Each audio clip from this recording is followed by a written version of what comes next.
Welcome in to Remedial Adventuring 401, a new real play TTRPG podcast. I'm Adam Souza, and I will be your guide through this fantastical journey as your DM. Prepare for an epic tale with 6 adventurers, each bearing the weight of their past failures from their original parties. Now thrown together in the Remedial class, they're on a quest for redemption and their elusive adventuring license in the captivating realm of Alorium. So, gather around the virtual table, wield your dice, and brace for a tale of second chances, daring escapades, and the pursuit of greatness amidst setbacks. Welcome to Remedial Adventuring 401, where new legends emerge from failure.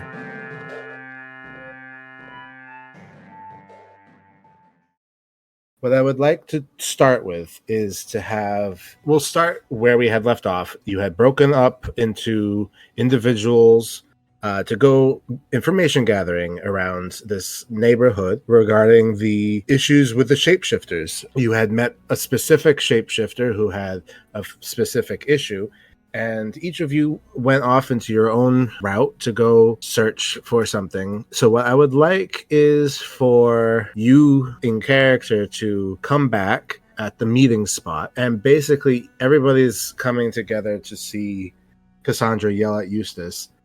So we'll do that. We'll have Cassandra, I don't know, or should we just go into it and then you can explain what you've learned? Or yeah, let's do that. We'll do that then. Sure. So Cassandra, you have found Eustace, who was not where he said he was going to be. At this same time, Ihaz, Carbon, Fang, and Myrtle are all converging on the meetup point at the specified time. And everybody in a 3-block radius can hear Cassandra's screaming.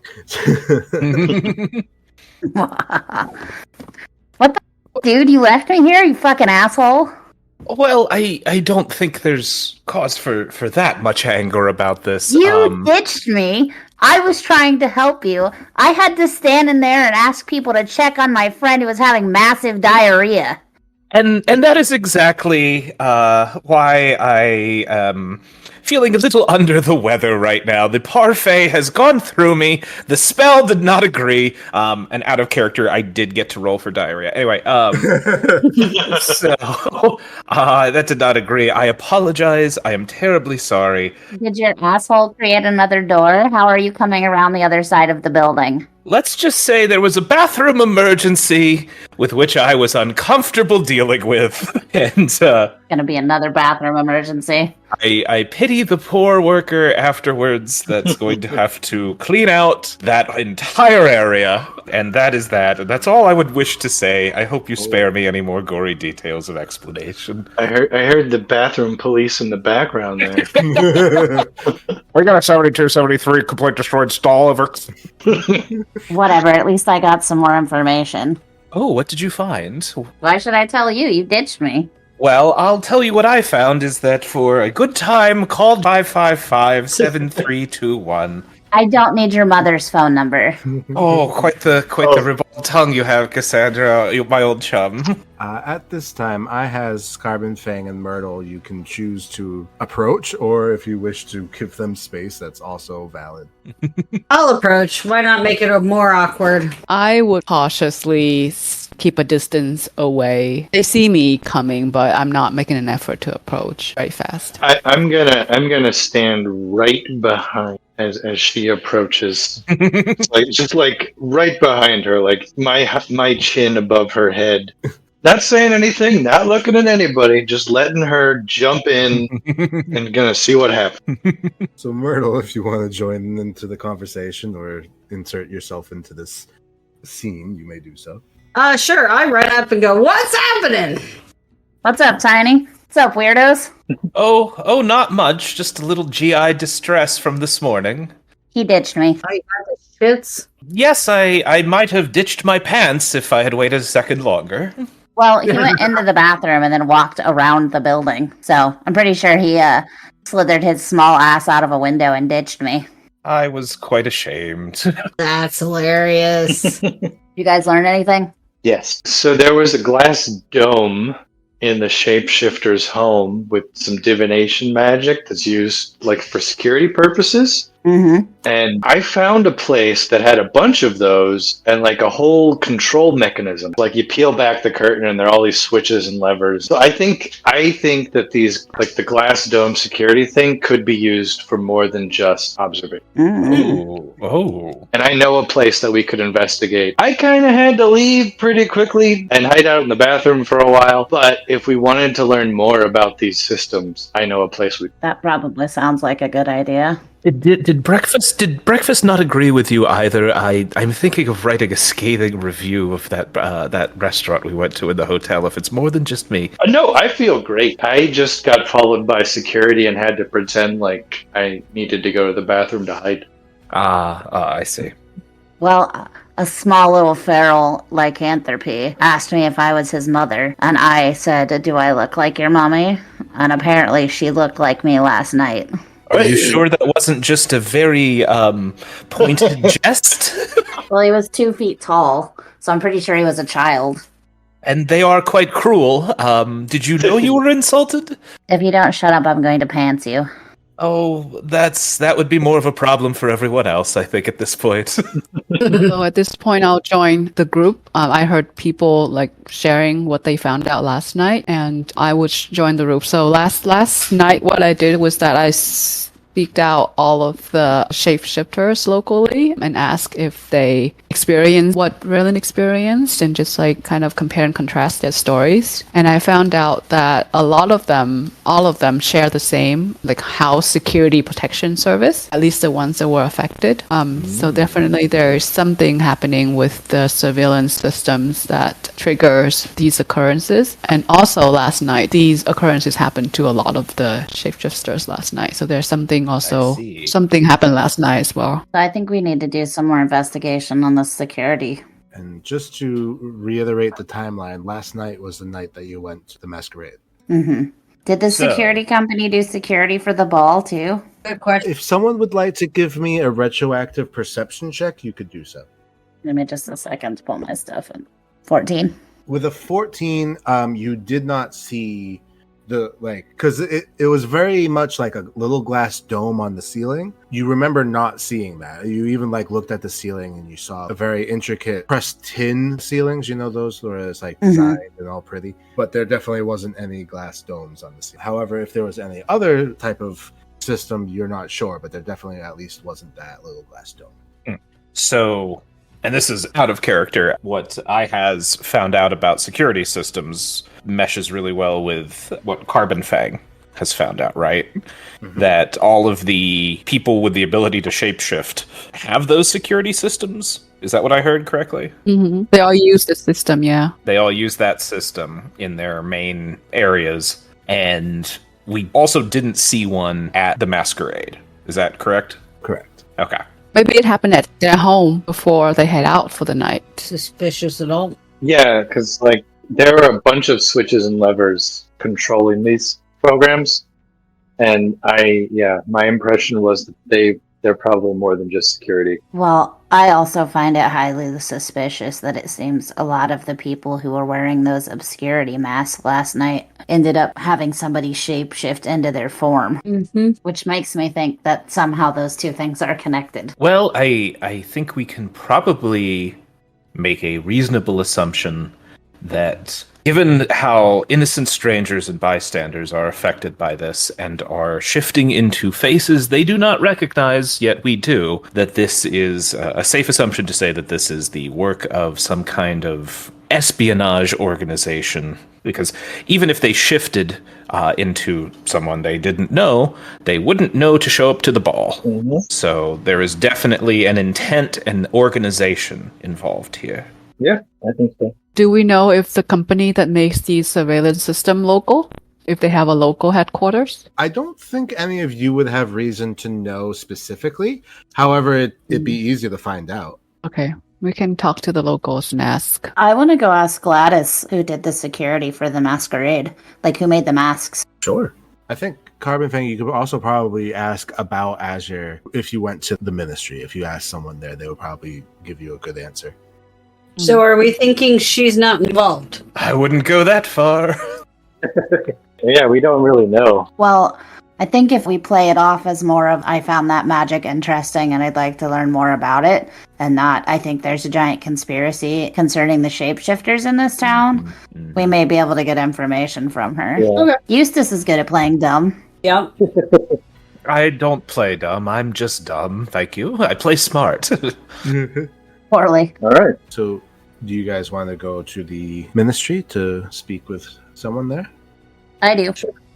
Yeah, let's do that. As a group, you go back towards the ministry building. It's afternoon, but it's still open. As you approach, there's much more people than there were in the morning. You went this morning to speak with them, and specifically the chairwoman, to speak about your credits and whatnot. So you were just here a few hours ago, but there's a poignant increase of population in this building right now.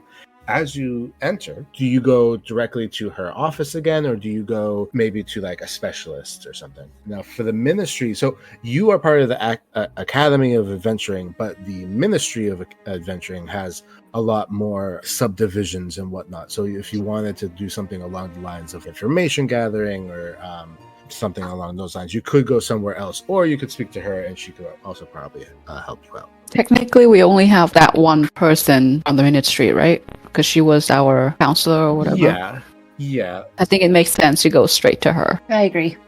Okay. You go straight to her office. You see her, she's at her desk again. She's still doing some paperwork, and she's like, "Oh, you've returned." Indeed, I have. I just had some questions for you. I've been thinking about it all day. I was intensely interested in those masks last night and was wondering if you know who made them and maybe if there was a way that I could contact them to ask them about them.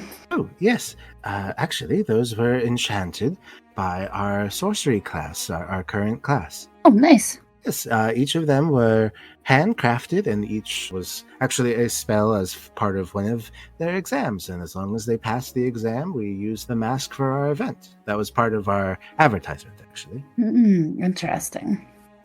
Is there a professor for this class? Anyone that I could speak to about it? I would just like to learn more about them. Certainly, there's Solomon. I believe that he was in charge of project. She writes down like an office number. So if you would like to ask him anything, he's a very nice gentleman. He's a little odd, but he's a good man. Excellent. Thank you so much. I very much appreciate your help. You're very welcome. Did you have any other questions? I did not. I'm not sure if anyone else did.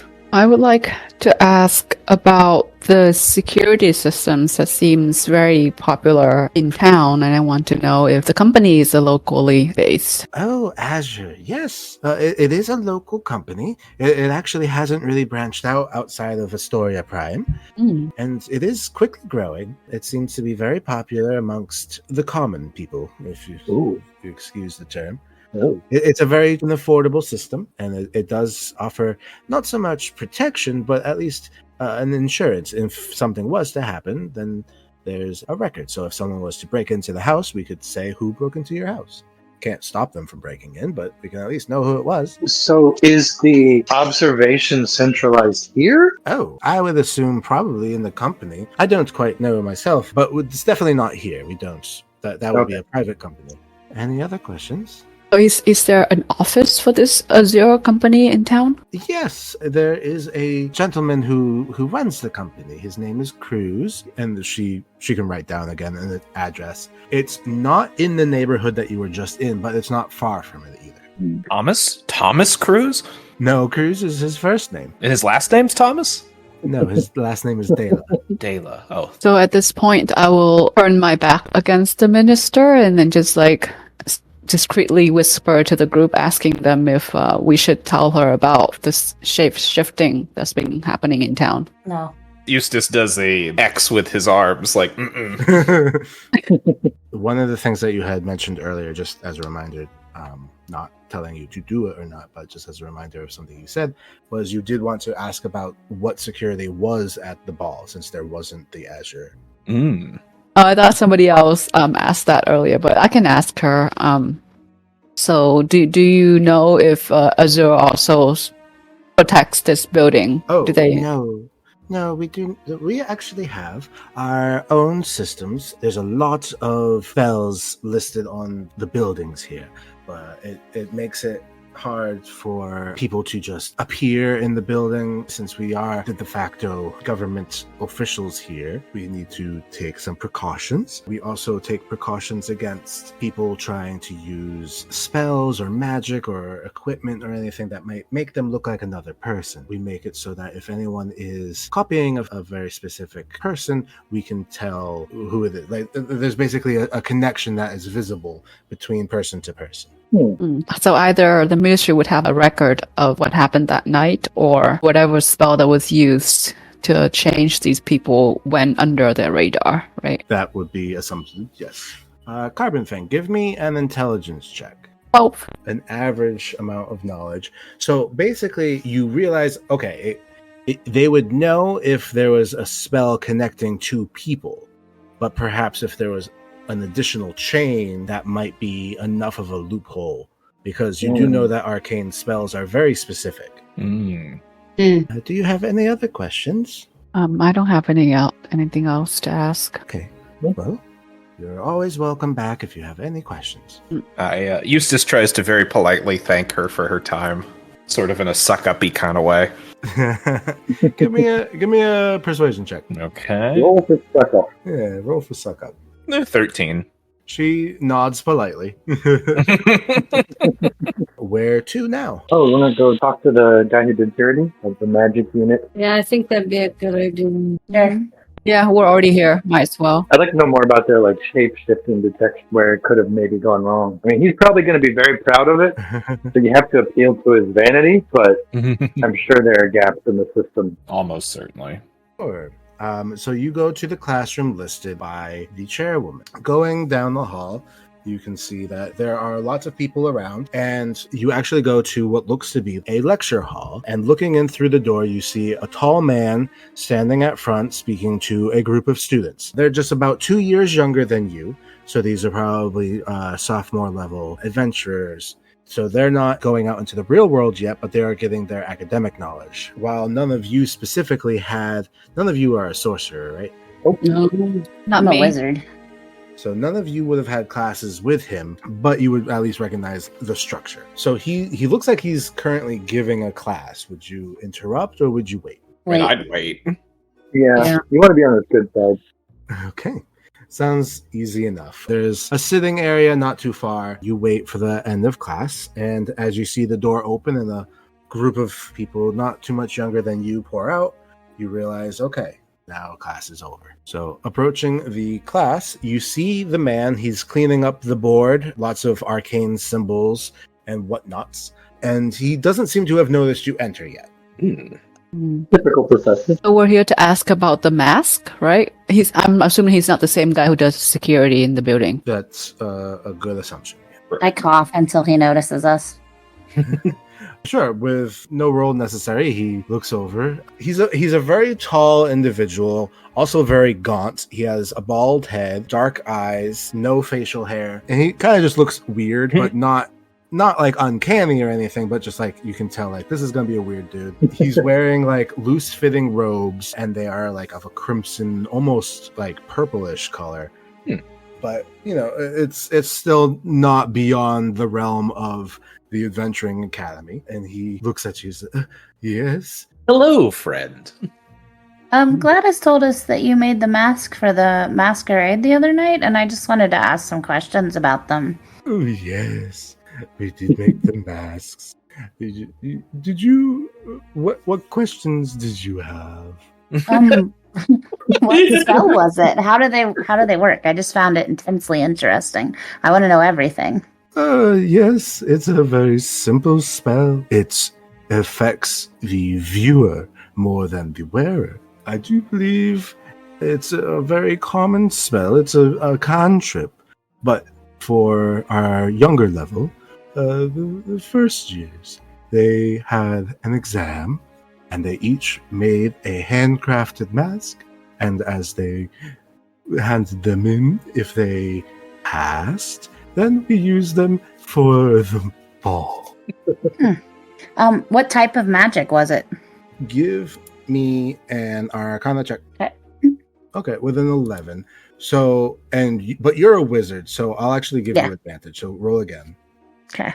So it's basically just illusionary magic. He does give more of like a more detailed explanation, but the words he's using are not like wizardry terms, they're sorcery terms. So they kind of go over your head a bit. So there's in no way is it connected to like the abjuration magic that was all over our friend. No, so this is a completely different school of magic. This is all illusionary. And you know that the security system used divination and that you also saw the people had abjuration. So these are three very separate schools of magic. Okay. That's all I needed to know. Yes. Were you there last night? I was. Actually, we all were. Oh, I do hope you enjoyed. It was quite interesting. Well, He's creepy. He's melting before my eyes. Creepy's fine. As long as it's not creepy and touchy. no. Actually, his hands have been behind his back the whole time. So. Oh, thank God! Thank God. Well, I don't know what type of person he is or where his genitals are, so that could be a bad thing. You did just say loose-fitting robes. Loose-fitting. Okay. All right. Well, I guess I'll ask. So it doesn't have anything to do with divination, or it does have something to do with divination, but not. No, wait. Sorry. The masks have nothing to do with divination. They're purely illusionary. Or abjuration. Or abjuration. Okay. He looks over at Eustace. He says, "You there? You use the mask, yes?" Yes, I did actually. And Eustace finds himself just feeling slower in this pacing and draw. As adventurous yourself, how would you rate the quality of the mask? A plus 10 out of 10 would wear again. Very, very useful. Everyone looked like weird Tetris pieces when you tried to look at them. It was wonderful. I knew a goblin named Tetris once. I'm just imagining this guy like a sloth. You know, he's just very slowly moving. Like the DMV lady from that Disney movie. Yes, exactly. Yes. Back of the line. Well, we've probably already taken up enough of your time today. Thank you so much, learned professor, for your sharing of knowledge. And then Eustace is like, "Let's get the heck out of here." He nods and watches you head out unless anyone else had any last minute questions. No, I'm good. I just think it's hilarious that Eustace doesn't like him. They're both melty. That's sure. Keep in mind, Eustace is nursing quite the GI distress right now. And I don't know if you've ever been in a situation where you have to, are concentrating on where the bathroom is at any given moment, and someone's speaking very slowly. Well, from here, where would you like to go? You have gotten some information, and you've gotten some open-ended information. You could continue your search around the ministry, or if you'd like to go to the other address that was given to you, or speak to anybody else that you've already spoken to, these are options that you have. The other address was Azure, right? Correct. Yes, I would like to go there. Okay. Can someone remind me why we were looking into the mask again? We weren't sure if they were connected because everyone that was at the party, like lots of people that were there, were showing up as other people in other places. They might have been face scanners. Like that's how the spies and thieves decided how they picked up what somebody's face looked like. Well, I would say that the shape-shifting had changed before any of you wore the masks. Oh, that is true. Yeah. Because the masks were Well, only that worn kid last said night. that his mom looked like me last night Which would have been during the ball. during the ball. Okay. Although the only thing that I would say, just to clarify, is that someone else also looked like you during the ball last night. Yeah. I mean, just you can make more than one copy of something, can't you? Of course. So, I'm trying to figure out how they stole my face. So after the conversation with the professor, do we get any conclusion there? Doesn't seem like they were connected. Okay. Yeah. All right. Go on to clue number 2 then. Let's go to the Azure office. Sure. You guys make your way out of the ministry building, and you go down again to the edges of town. Not the same neighborhood that you were in earlier, but you find yourself in a neighboring neighborhood. Very similar feel, very diverse, lower middle class area, but you see some shops that are a little bit better. And you see one store, and it actually has a large blue paw print as a sign. This is Azure. Large Azure paw print. Yes. Okay. And it looks like a store. It doesn't look like an office, but it's bigger than most of the other buildings around. I go in. Okay.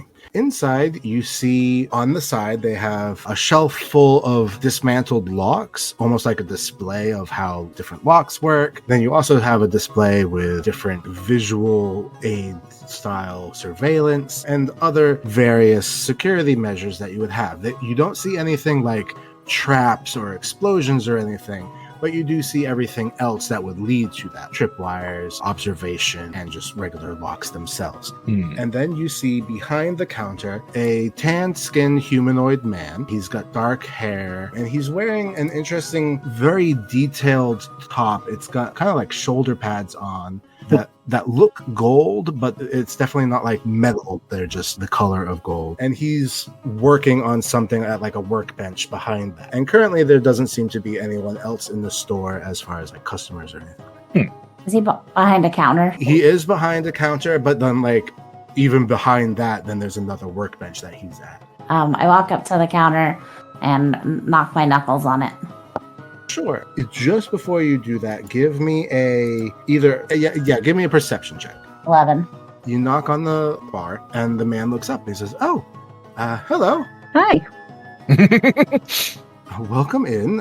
Can I help you? I find myself in need of protection, and the ministry told me I should check with you.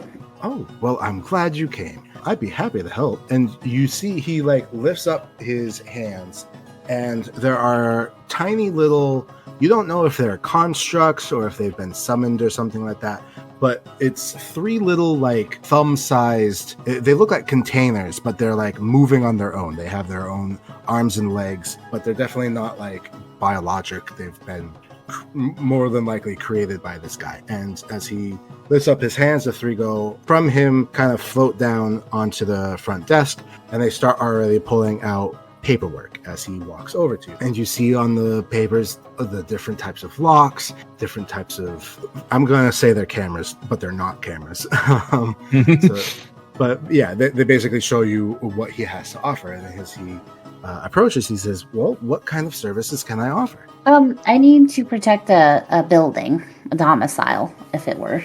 And someone said that you had some sort of something I could put on the ceiling or a glass something. It was not explained to me very well, but I was told that it was very good and that you were quite competent. Well, I'm very happy to hear that people are so happy that they're telling their friends. That makes me very happy. But yes, we do have a surveillance system, and he pulls out a small glass dome. He says, this here has divination magic that allows us to monitor your premises. So if someone was to enter without your permission or without, depending on how you want to set this up, basically it would create some type of alarm so that you'd be aware. So that this way you won't be found unaware as an intruder. You can, of course, add in guests, or if you want to just turn off the system for a moment, you can do that as well. But we do suggest you keep it on because you never know who's coming in. And of course, our system also protects against people who are using illusionary magic to perhaps look like someone else. This blocks, or it knows who they are, so we can still alert you if someone enters your home under false pretenses. But yes, what size building are you thinking about, and how intricate of a system are you looking for? If you're also only just looking for locks, that's our specialty. We actually create magical locks here. The security system is actually quite new. We've just introduced that this year. Excellent.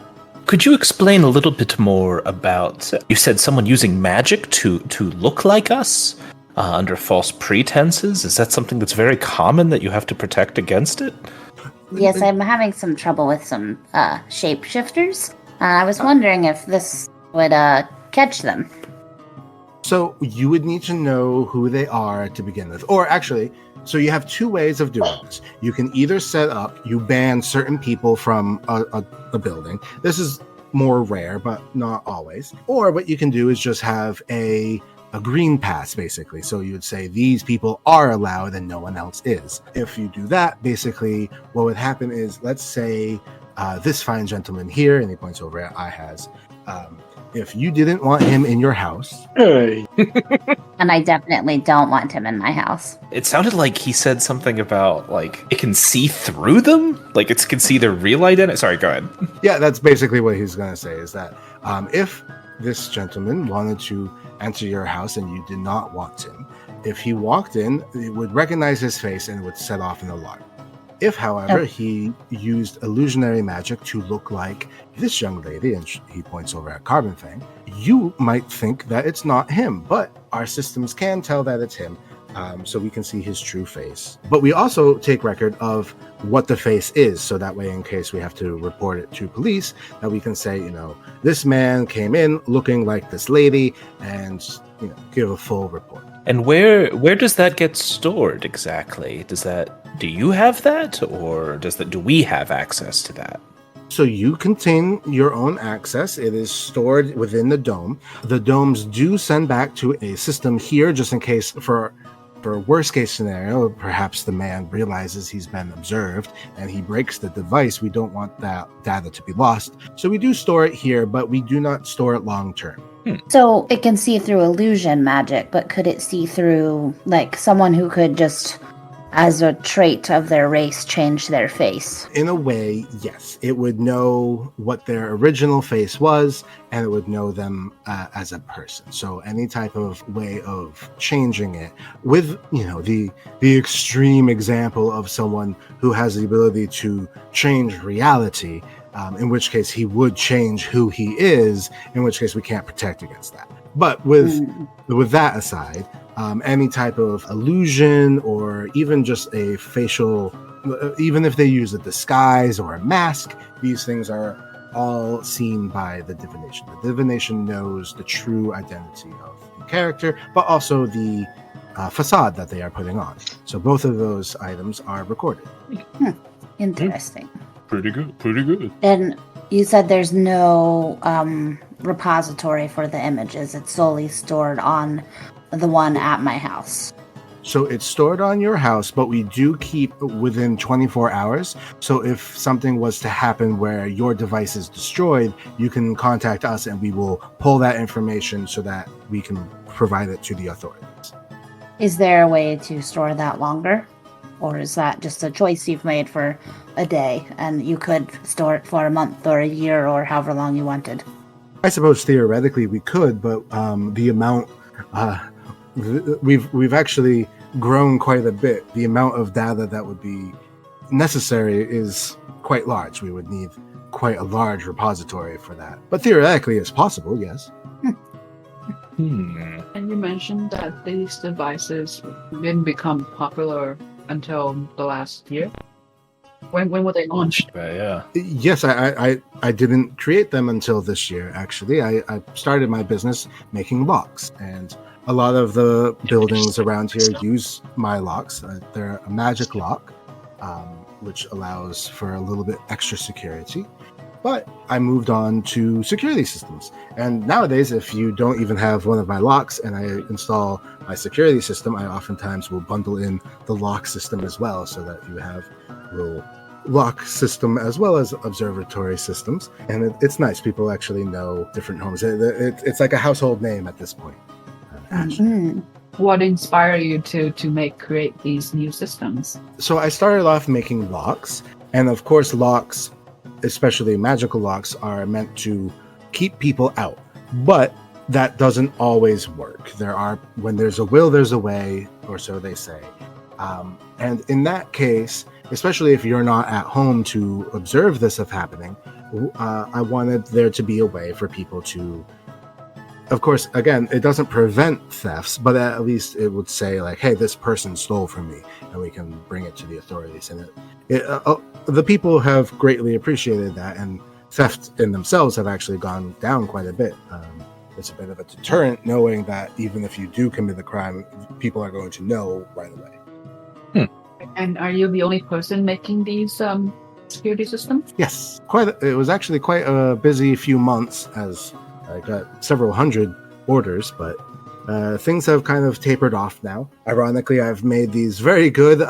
They're meant to last, so unfortunately for me, now that they have them, they don't really need to buy it again. So, but I'm happy. It's proven to be successful? Yes, in the first month or so, people who didn't understand that this was a thing would, of course, break into homes or do other types of various criminal activities. And we were able to provide proof. And we put several bad people behind bars, or for minor things, they would have to pay a fine. But, after a while, people realized, like, hey, these homes that have Azure locks, you can't, break into, otherwise people will know it was you no matter how sneaky you are. Would you be willing to provide to me a list of perhaps some clients of yours who might be willing to speak to me about the system, how they like it, if it seems to be working for them? Reviews, I would say. I cannot provide a list of my clientele just out of security. However, most people want it known that they have this security system, and they actually have a little decal in their window, and you'll see it. It says, this property is being monitored by Azure. Excellent. Is there anyone you know off the top of your head that would be willing to speak with me about it? Obviously, you don't need to give me their addresses or anything, but if there's someone you could contact or someone who would be willing to speak with me, that would be excellent. Well, I can't give you quite a name, but what I can say is that in this neighborhood and the next, I've serviced over 500 homes, so I'm sure just walking down the street, you'll find someone. Okay, thank you.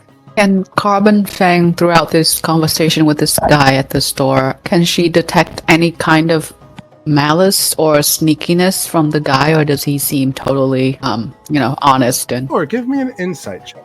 19. Okay. With a 19, this is like a paragon of goodness. This guy is he's on the up and up.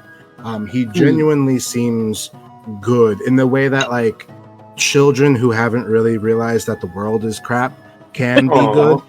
Aww. But Poor he guy. is still an adult. Okay, so I want some of the gossip. I'm going to try to get some gossip from him on, like, who they've caught and stuff. Sure. Are you trying to ask him specifically? Yes. Sure. Okay. Give me it's not something he won't talk about, but give me a persuasion check, please. Sorry. Okay. I got a nat 20. It's Okay. 26, but yeah. Okay. All right. Well, so with this, he's a little proud. He says, yes, in the first month, we actually had several people rightfully booked for their crimes, like 10 different people that I can name. And he actually points over at a board behind his workstation with little photographs and whatnot. And he points over, he says, these are the first 10 people that were arrested using evidence from our systems. He pulls one. He says, "This is Ren Thistletoe," and he hands you a picture. It's this wiry-looking halfling with nimble fingers, and even in the photo, he's got like this mischievous-looking smile. And he hands you the photo, and he says, "This was actually the leader of a gang. It was called the Shadow Fingers Gang." They were pickpocketers and daring escape artists, and they would oftentimes disguise themselves as a street performer to blend in with the crowds before and after performing their thievery. They went into, or this person made the bad chance of going into a store, actually not a home, but a store that was one of the first buildings actually that invested in my system, and he was arrested. And he points back over at the others. He's like, all those are very similar stories. They each did different things, but they got their just desserts in the end. So were you inspired by a specific crime spree, or how were you inspired to create this? Well, I take a great deal of pride in my locks.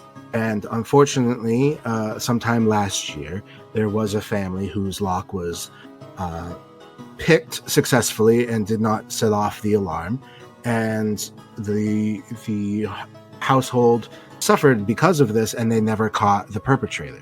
And that caused me a lot of grief, not just like not only was it like embarrassing, but I felt bad because I had sold these people a lock telling them that it would keep them safe, and knowing now that it's not a foolproof thing, I wanted to give them some type of assurance that if something was to happen, at least we would get justice in the end, or at least have knowledge of who and what happened. All right, we got his surveillance state origin story. I have one more question, and it may seem a little odd. Yes. Your 1 day or 24-hour backup, is that stored on site here, or is that somewhere else? How is that protected? Well, yes, I do store it here, and it's just each of them are attuned to our server, and we store the recordings up until 24 hours. Now, I don't have any way of visualizing it in the, like, I can't just watch people in their homes, but if they were to come, we can pull their data and then eventually look at it. Okay. I want to ask about the product sort of life cycle, but so are you the only one running this business? Like, do you make the thing, Yes. you store them, you keep inventory, you install them, so everything from beginning to installation, do you do it all by yourself, or do you get help from others? So as far as installation is concerned, it's actually quite easy to install. Most people install it themselves. And if you ever needed help, just someone could help you install it. It's not a convoluted mechanical setup. It's just one device that's magically powered. So you kind of just put it where you want it. But Is there a distance that it has to be from within here? Because I do have a small home that is out in the countryside, which is what this was for. Since I am not frequently there, I would like something. His face kind of drops at that. He says, no, yes, then in that case, I apologize. Our security system would not be backed up in that sense. You would be able to self-contain, but we wouldn't be able to hold on to it there. If you're outside the city walls, the spell range is too far. And how much does one of these cost? Right now, I'm holding on a sale. So if you haven't already bought a lock, you can get the front door lock as well as the security system for 25 gold, or you can just get the security system itself for 20 gold. Have you ever had anybody set it up wrong? I mean, no one's said anything if they have. Oh, I'm surprised. People aren't that smart. I think I would like to buy a lock. It's going to be with me for a little while before I can install it. Is that an issue? No, not at all. Okay. The locks themselves will have their own trigger and their own key. So you get 2 copies of the key, and the lock itself can be installed at any time.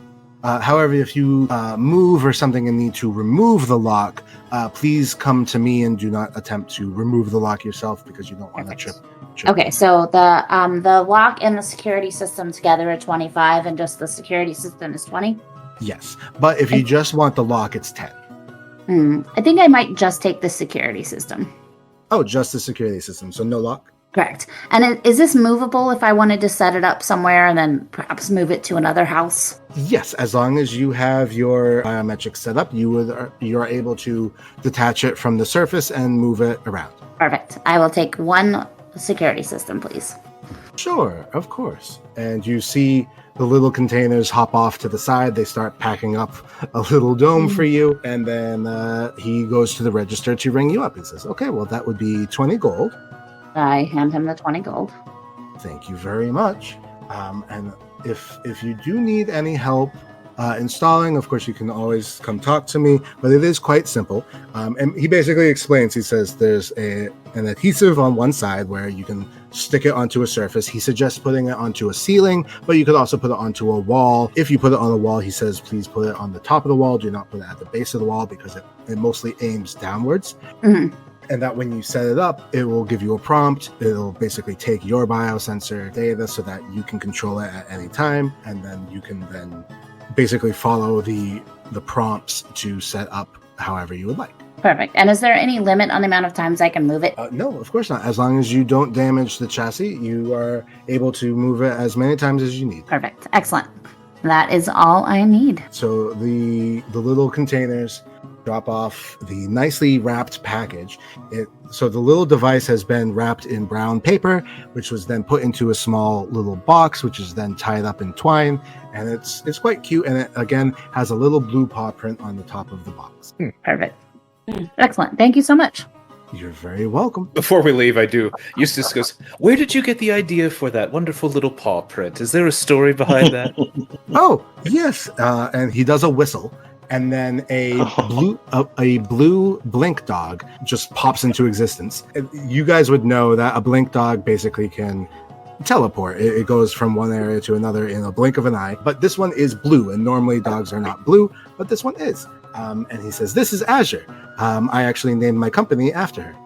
I knew it. I knew there was a pet involved. And then I pet the blink dog. Give me an animal handling check. Oh boy, that's not going to go well. Okay. You disappear. Okay, so I still have an advantage on a check from the initial Holly thing. Sure. Can I do advantage on that? Sure. Okay. Oh, okay. A flat, just regular old 10. It lets you pet it. It doesn't like lean into it or anything, but it also doesn't bite you. So Huzzah. I would a win is a also win. like to try and pet it. Sure. Also give me an animal handling check. I get bitten. It doesn't bite you or anything, but it does pull away. It seems like it's been overstimulated. It hops off the counter and goes behind where he's standing. I identify with this dog. He goes, "Oh, I'm poor girl." I just think it knows better. So before we leave, I want to ask the shopkeeper one more thing. Carbon Fang expresses some criticism or is a little skeptical about the security system, and she wants to ask if it's possible that the security system could be, if somebody can put another spell on top of the security system. Sure. Give me an insight check.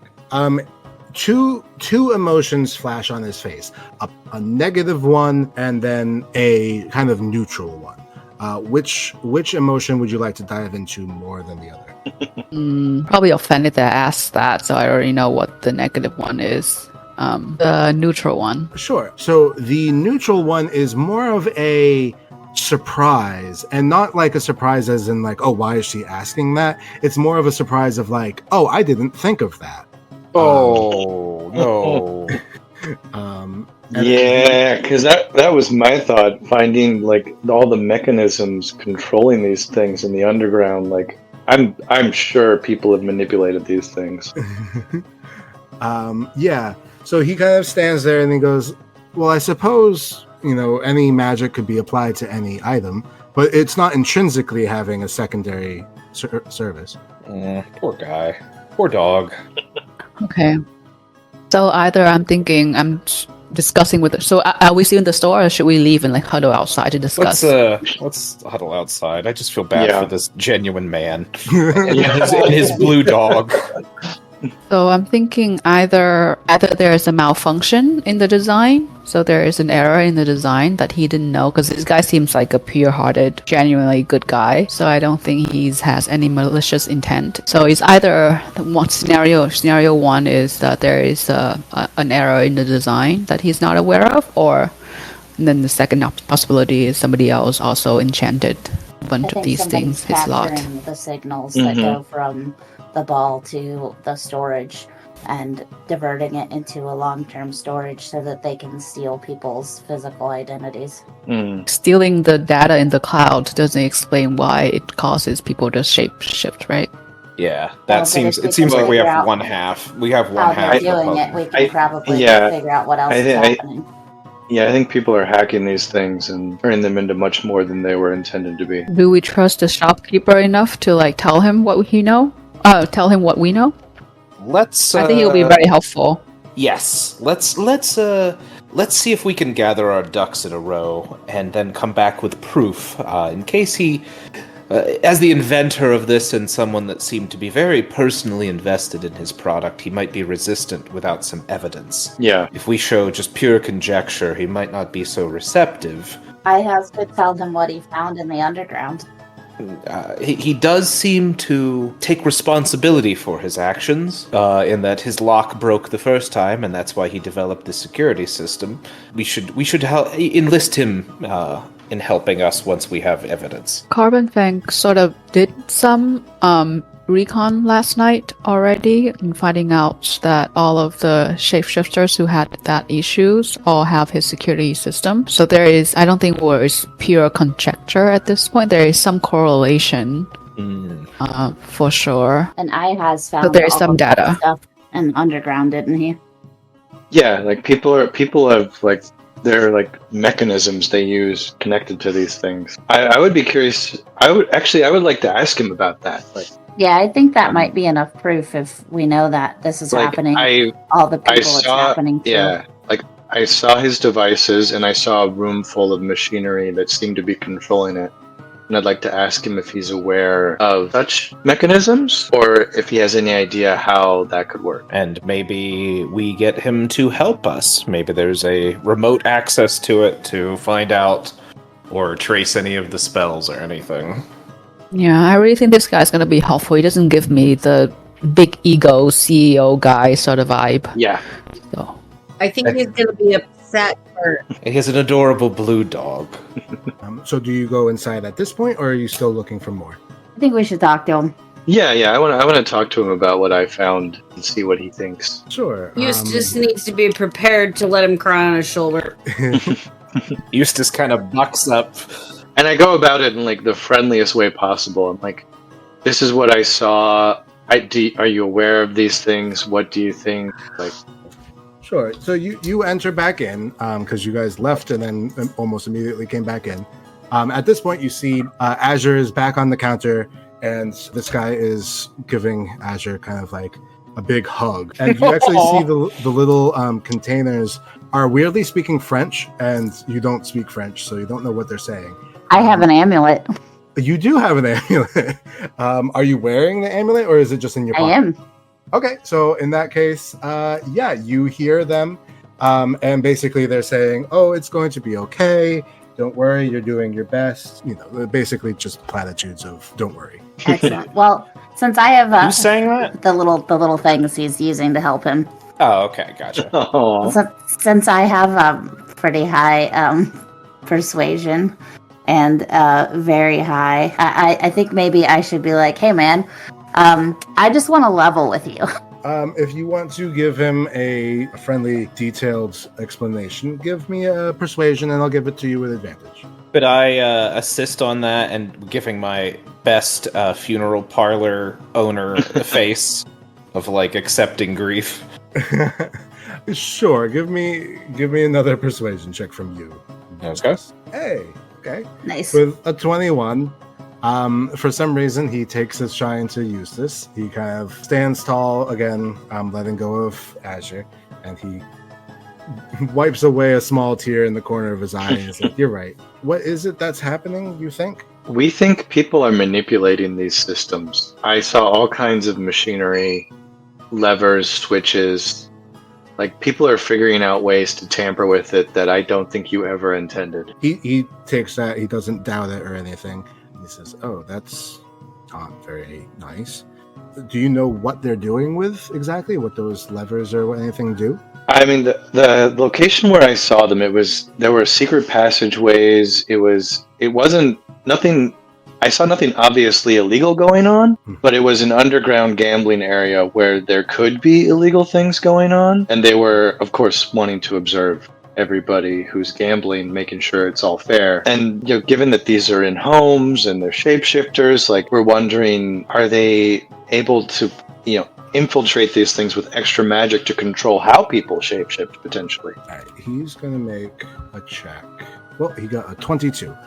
He's going to think. He says, "Well, first of all," he talks to the little animated things, and he says, "You guys, can you please put together a contract? I think we need to have a contract for people who are using our service moving forward, so that if they do anything wrong, that we can revoke their services." Wow. But in the meantime, I would either like to see this, or perhaps I'm not quite certain really what the next step should be. So We've noticed that there are some shapeshifters who are involuntarily shapeshifting into people that they've never met before, and all of them have this security system as well. Whoa, that's definitely more than a coincidence. I don't know how the camera would force them to change shape. Well, we're thinking this might be one half of the whole equation, that someone is using your system to capture images that they're then using in a nefarious way. But that is not a link we have made yet. But we thought maybe with your understanding of how the system works, that might be something that we could work on together. Who's got the highest intelligence of the group? I've got a +6. Not it. You have a +6. +0. I'm sorry. No, I've got an 18 in intelligence.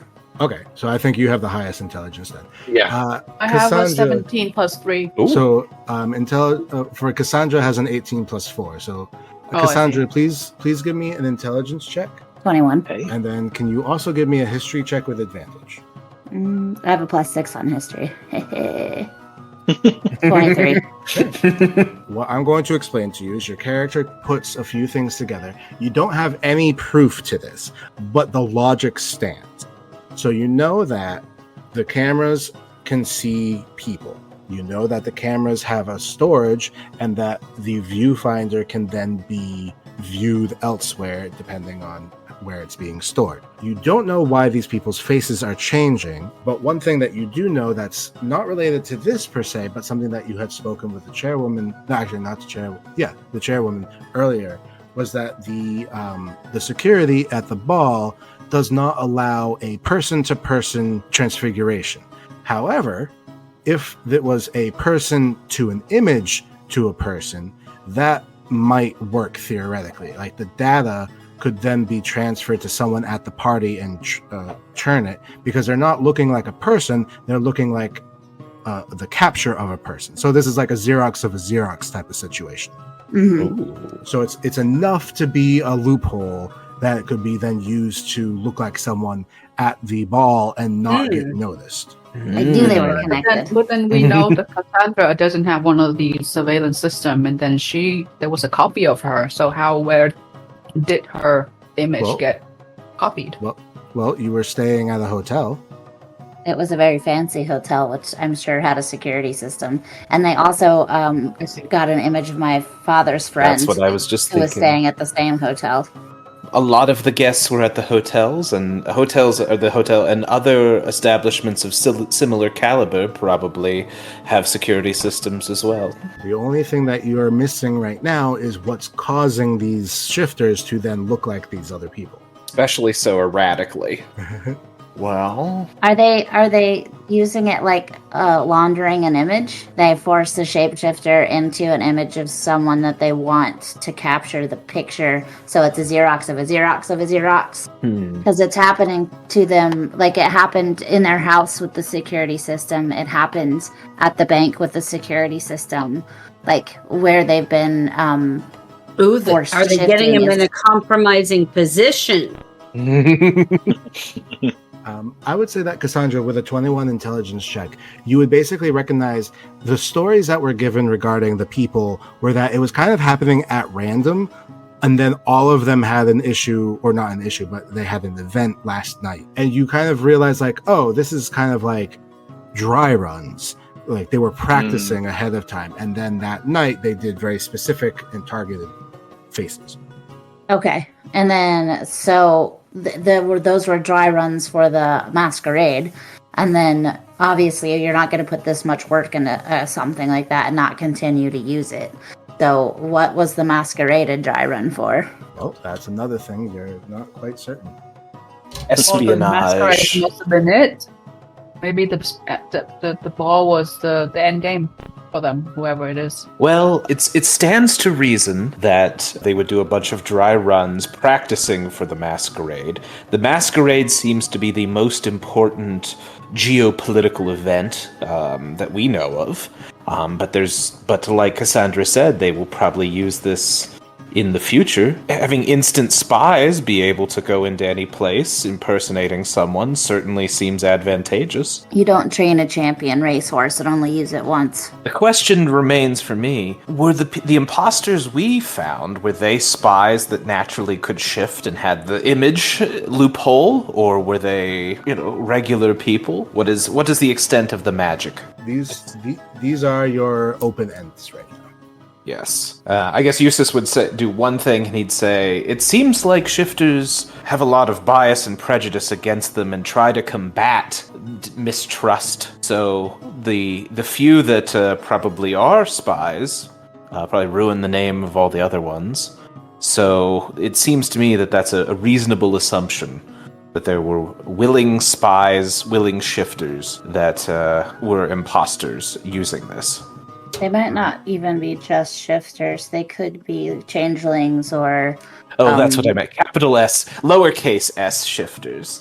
Yeah, there's many types of people, and several of them can change shape. One more thing that I would add in is that in the 2 instances that you were able to either interact with someone who had just interacted with one of those shifters at the ball, they seem to be actively trying to make the academy look bad. Mm-hmm. Mm-hmm. This was a plot. Who wants to make the academy look bad? Anybody that wants to stop the expansion of the adventurers. I mean, everybody hates the CIA. As a player, I'm blanking on the... Well, actually, I wouldn't know that because that was Hollybrook. Yeah, okay, Eustace is just off thinking about God and his plan for all of this. Well, what I would also like from Cassandra is one more either survival check, intelligence check, or insight check. Okay, I think I'm gonna do intelligence. Nice. Oh, 6. Cool. I forgot to breathe. Yeah, you guys watch as her eyes kind of just go separate directions for a second. I'm having a stroke. It's a couple seconds and then she snaps out of it, but no brain power. Okay, so you've got Cruz here, and you've come to a fair amount of conclusions with things going on. You don't have the full story, but as far as your quest is concerned, you might want to go talk to the person who had assigned the quest to begin with. Indeed. The Gray Man. Raylan, the Swift Shadow. Yeah, give him a little update. Yeah. Truth. Yep, let's go tell him what's going on. So you go over to where Raylan lives, and you see the house just the way you left it, knocking on the door. Raylan opens the door, looking like the same person, not the white face, but the same person that spoke to you before. He says, "Oh, welcome back. Have you had any information?" Or I've been checking my reflection periodically. I haven't changed today, so that's a good sign. We found some information. I don't think we figured out the entire thing yet, but I do believe we had a good lead, and we wanted to get you caught up so that you could possibly, if you had any other information, let us know anything you might know. Okay. Yes, please tell me what's going on. I'm very interested in this. Eustace slides in and puts his finger up and has, perchance, do you own a security system? Yeah, we talked about it this morning. Yeah. What's up at it? Perhaps we should go somewhere else to speak about this. Exactly. The guy just looks at you and he's like, "Well, I have a bedroom. You're in the living room, I'm assuming." Yeah. Let's go out to a noisy street. Okay. He kind of looks confused, but comes along anyways. And you go outside. And yeah, at this point, you have plenty of street noises as people are talking and yelling, and horses go by and whatnot. So, Well, Eustace, you seem to have a connection. Why don't you give him the rundown? All right. Eustace says, this will sound a little scary, and it is, but this is widespread and not just you, and we wouldn't have found out any of this if it were not for you. I want him to remember that as we explain. And then Eustace, I guess, will say, my party and I, we went around and did some digging and talked to other people with the ability to shapeshift. and it appears that it is a common problem that has been happening in the last couple weeks and culminating in last night as well. You are not alone, I guess is what I say in your struggles. He appears to be pondering, but he doesn't say anything further. But he's definitely deep in thought. Oh, I just info dump all of it and tell him as in a compassionate manner as possible. Sure, give me a charisma check to see how compassionate you can be. I don't know that he's going to take any of this well. 18. All right, 18, pretty. Try to do like a bedside manner thing with him, or a confession booth kind of like, it's all right, it's okay, it's all right. Okay, yeah, so he takes this all in and he says, all right, well, it sounds like the problem is not solved per se, but at least information is known. I do wonder at what point this will happen again, if it does happen again. I do agree that I don't think it's going to just go away on its own. But you have given me quite a bit to work with. I guess I can ask you here, I can sign off on your quest. You'll only get a few points, or you can, of course, continue, and then I can give you additional points depending on how much you can stop things from happening. I think we're going to continue because I'm pissed that people are stealing my face. Yeah, and I guess I try to do like a line basically. Eustace is gonna try to do something kind of cool, like, "Oh, we're not done." We just wanted to let you know the direction in which we were going. And we're also giving you an update so that you can maybe be aware of your security system and the link that it may have. All right. So he nods, he takes this all in, and he goes, all right, well, I guess I'm not going to stop using it because I don't want to be broken into. But, yeah, I'll just wait, I guess. Wow. So I want to ask him about that. Is there a specific person he's afraid of getting broken into? Did somebody scare him? Oh, no, not quite any individuals. It's just, as a sign of the times. It's actually recently things have been pretty good, but there was a time just a few months ago where there was quite a bit of crime here, several gangs and organized crime, as well as just petty thieves. Okay. There's a reason I can afford this place. Fair. Pornography pays. I have an idea. Mm-hmm. I think we should also prepare him that it will happen again. Oh yeah, definitely. But we're going to work on trying to stop it. And my idea is I want IHAZ to take us back to the underground area he found, and I'm going to set it on fire. And then we'll see who shows up. That's a plan. Terrible plan, but it's a plan, damn it. Eustace is like, like you can see he's clearly a little apprehensive about this. He didn't expect this to quite get so possibly illegal or arsony so quickly. But he's like, okay. Sure. I was planning to show you guys that place anyway, but if you want to cause trouble. I figured the easiest way to figure out who's responsible is to see who shows up when there's problems. Sure. Just be aware, as a gambling center, they have hired goons who are pretty tough. So whatever you do, you want to avoid drawing attention to yourself, and you want to avoid making anyone think you're there for anything but playing. Oh, absolutely. I'm not going to just walk in and start throwing fireballs. I'm not dumb. We're all going to die, and I intend to deserve it, but hopefully it'll be a little later than now. This den of iniquity that you went to, you said that the goons, is there any reason for us to show our actual faces there? Or maybe we could use the masks? Yeah, whatever face you want. Would masks, the masks from the ball, could we go ask our very lethargic professor friend to maybe loan us a couple of them? You could definitely ask. Yeah, why not? We need an explanation that's not, we're going to burn a gambling place down. We're on a quest to graduate. Right. Is that your next stop then, to go get the masks? I'd like to try it out. It's not a bad idea. That way, we could just use those masks in the future if anything goes south. Look at it. Out of character. This is not Eustace, but this is the player here. You tell me we're going to go commit a crime, and everybody has magical cameras. I'm getting a mask that distorts the face. Like, that's just how it's going to be. Cassandra's a wizard. Who else is a magical person? or just Cassandra? Okay.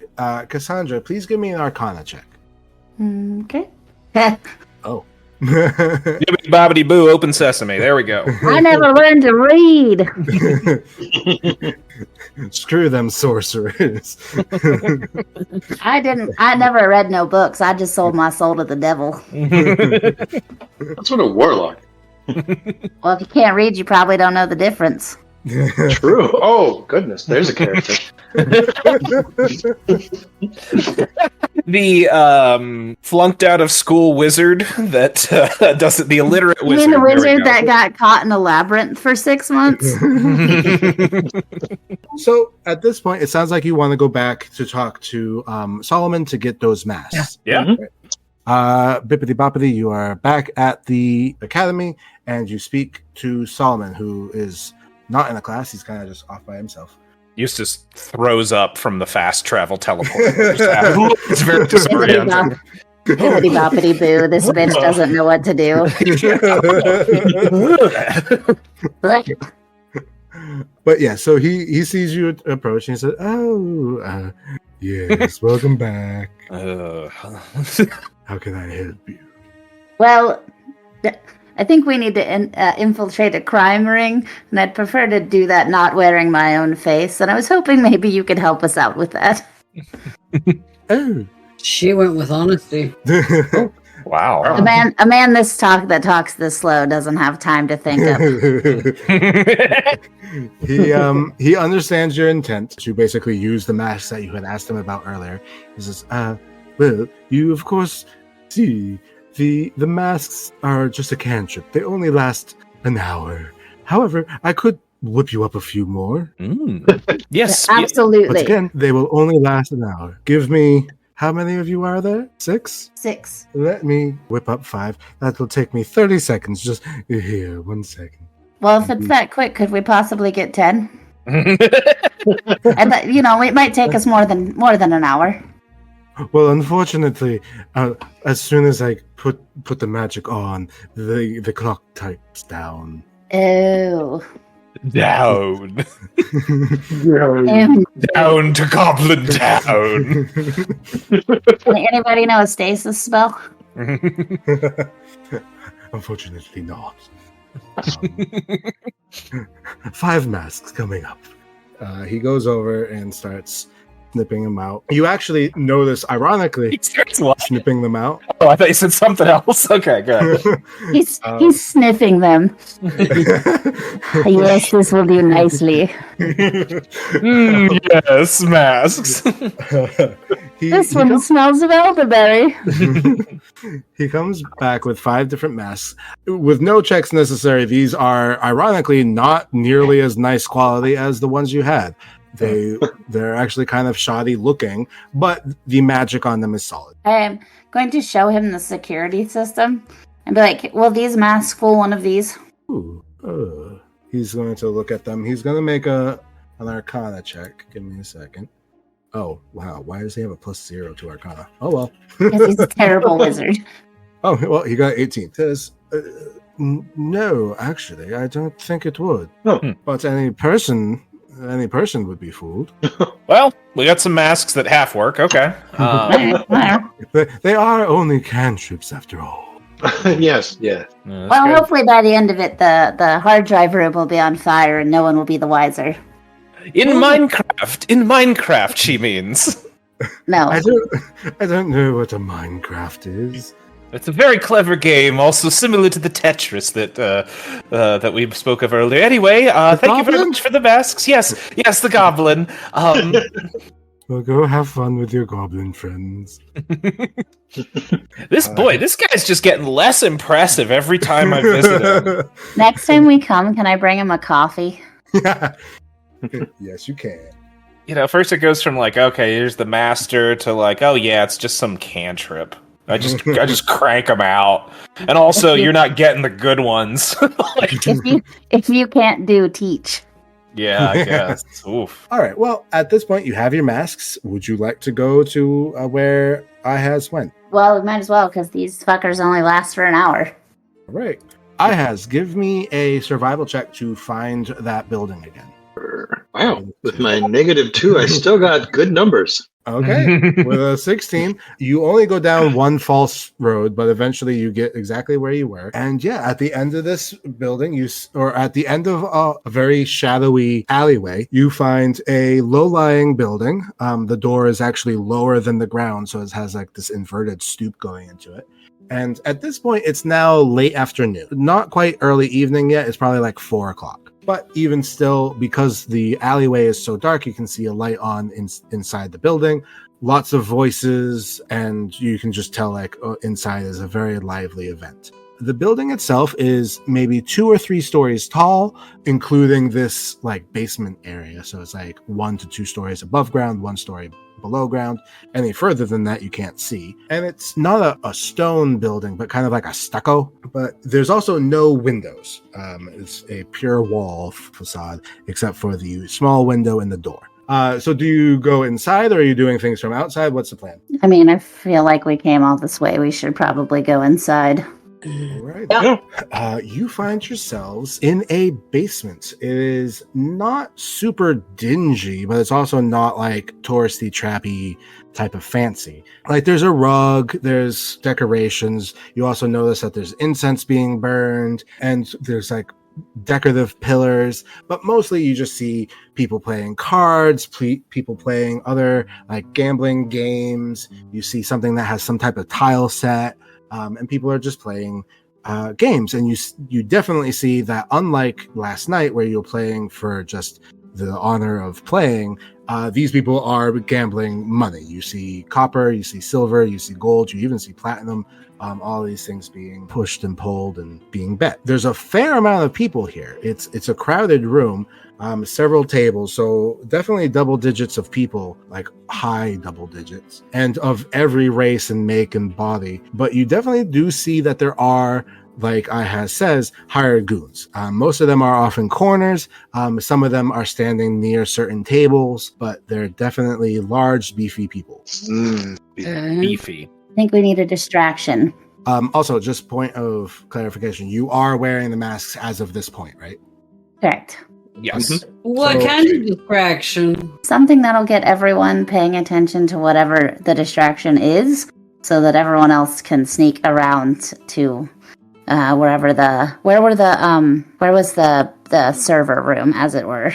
So before you can continue, you already dealt with the guards here. I just rolled a percentile for the guards to like be like, oh, is this a threat or not? And they got a 74. So they just realized that 5 people walked in and they can't see these people's faces. So they're like, this is not good. So immediately you track that the guards are all aimed at you. Not like they're weapons, but they're all focused on you in this moment. Okay, guys, the guards have noticed us. I think either we disperse, we go incognito. Like we've already got their attention. I will take off and cause a distraction in one direction. I'm small, so you know. Sure. So, just a point of clarification: the masks only disguise my face, or do they disguise my whole body? It's mostly the face. Okay, so from the neck down, I still look like a hot elf woman. Yeah. Okay, I'm gonna go talk to to them and explain to them that of course you can see by my attire that I would not normally be in a place such as this, which is why I felt the need to disguise my face. However, we're all just here to gamble, taking a little trip into the slums, if you will. Myrtle, please give me a stealth check, and Cassandra, please give me a persuasion check. 23. Oh, okay. 13. All right, so you definitely disappear, Myrtle. Even your friends are like, where the hell did Myrtle go? He's a ghost. And Cassandra, you make a persuasion check of 13. They're going to check to see if they pick up on it at all. And they got an 8, which is less than your 13. So, yeah, they're like, oh, decidedly not looking at your face. They're like, all right, well, you can stay as long as you're gambling. Excellent. Thank you so much, gentlemen. All right, so tensions have alleviated, although they're still kind of like, ironically, by being the only ones with like obscured vision, you then stick out more. Big surprise. Except for Myrtle, who is underneath a table somewhere, I think. She's being a backpack on a guard, and he has no idea. I'm waiting for the opportune moment. Uppies. I hope this kind of night turns into violence somehow. Of course. That would be really fun. All right, I've bought us some time. Where's the server room? All right. Does Ihaz bring Cassandra to the hallway that you took? Oh yeah. All right, you go down to the side. What I would like from Ihaz is a stealth check. Mm-hmm. Oh, okay. And I saw it almost stop on 1. Well, with a dirty 20, you make your way in the back, and despite having someone wandered here just this morning, there's still no guards posted. And you walk your way down the path, and you find once again a small room in the back. The room is dimly lit, like it's not. You can tell it's not meant for people to really stay in. But you do see the same kind of controls that I saw earlier. You see a center console, which is adorned with intricate symbols and arcane runes. And this is clearly the control center for a divination device. Looking at it, you see different levers, you see different gears, and it's definitely much more complicated than the device you have, because you never got some type of like surveillance equipment that you could like monitor in live event, but you do see it. And one thing that I would say, that as players, you definitely don't see like, oh, there's a screen that's like playing every, recording at the same time, but you can definitely tell, like, if I wanted to, I could pull up an image in some way, but you just don't know how. Okay, so I would like to use my Hat of Wizardry to cast a bonfire on the terminal. Okay, dokie. All right, so you want to cast bonfire on the terminal. And it says I have to make a DC 10 intelligence. Okay, make your intelligence check. Eustace is watching this just like, oh no. I thought I was going to cause problems. She did exactly You're the distraction. She I did did exactly exactly what she said she was going to do. All right. Well, I'm a woman of my word, god damn it. With a 16, you are able to cast bonfire on the center console. It can't move, so it's just going to consistently take 1d8 fire damage every 6 seconds. So, yeah, it quickly starts burning, and ironically, there's no fire alarm in this room, so it's just burning. Do you sit here with the burning, or No, I'm going to wander off. But I have to roll. I just have to roll a 1d8 every 60 seconds until they notice it. So we'll say that you guys leave the room. Does anyone else in that small group do anything before leaving, or just worry? Ihaz wants to get as close a look as he can at the machinery before he runs away. Okay. How close would you like to get to? Like, are you touching the machinery, or are you just looking at it from a few feet? Oh yeah, I'm touching it. Cube of fire. I mean, anything that's not going to burn me, I want to touch and see what it. Like, get up close. Okay, I'll give you this. Give me an investigation check, but if you get a 5 or lower, you're gonna get burned. Okay, I got a 4. You got burned. Give me a 1d8. All right, 2. Okay, well, luckily you only get a little bit burnt. So you don't get to read anything. Your face kind of gets burned a little bit. Just a little singe. A little singe. You take 2 points of fire damage. Probably best to not stick around. Yep. 2 points of friendly fire. Right. As you guys enter back into the room, Myrtle, you see your friends enter the room from a side passage. Would you like to do anything? Yes. What can I see? What's around me? So mostly you see different tables that people are gambling at. There is a small cart of alcohol. There are people guarding. There are people serving. There are people just gambling. There's really not much else past that. We're gonna make some bombs with this alcohol. Because why not? Yeah, why not? Sure. I knew the halflings were Irish. I like to blow shit up. So that's what I'm going to do. You need me to roll? Setting fires. So do you have like any magic or anything that you're doing this with, or are you just gonna manually put it together? I'm a You're thief. just dropping a shot in a Guinness and calling it a bomb. I'm a thief, so, shouldn't I Sure. know how to do So, this? okay, I would like from you give me a sleight of hand check, and we're gonna add your proficiency bonus, which is 2. So whatever you roll, we'll just say it's 2 more. Oh, well, fuck. Well, and that one. So Oh no. you reach out to go grab some alcohol, and the cart gets pushed away by a elven woman who is going to give out the alcohol elsewhere, and you end up falling. Give me a dexterity save. Already a shit show. Okay, with a 15, you at least don't like fall prone. You kind of just like stutter in your feet a bit, but you catch yourself, and you had a high enough stealth that no one's looking at you right now. But you've saved yourself, but unfortunately, no more alcohol. I wave the elf alcohol cart lady over. No more alcohol. Sure, give me a persuasion check or a performance, either one. Me? Or, okay. Let's see, Yeah. persuasion. I basically am like snapping her over to get her attention. 20. Okay. Yeah, she sees your dress and says, "Oh, person with money, let me go over there." And I peer closely at all of the bottles and take the one that looks like it has the highest alcohol content. And I'm like, how much for the whole bottle, darling? First, give me a nature check. Okay. And I then- feel 16. like before heading to the criminal headquarters, we should have armed ourselves instead of making bootleg armory Yes. as we go. Yep. But it's If fine. one of us had foresight. Well, you pick up a bottle and it says Dragon's Breath Elixir, and it's definitely got the highest alcohol content. Like the liquid inside already looks like fire. And she says, "Oh, you want the whole bottle? Yes, ma'am. 7 gold, please." Absolutely. I pay her for the bottle.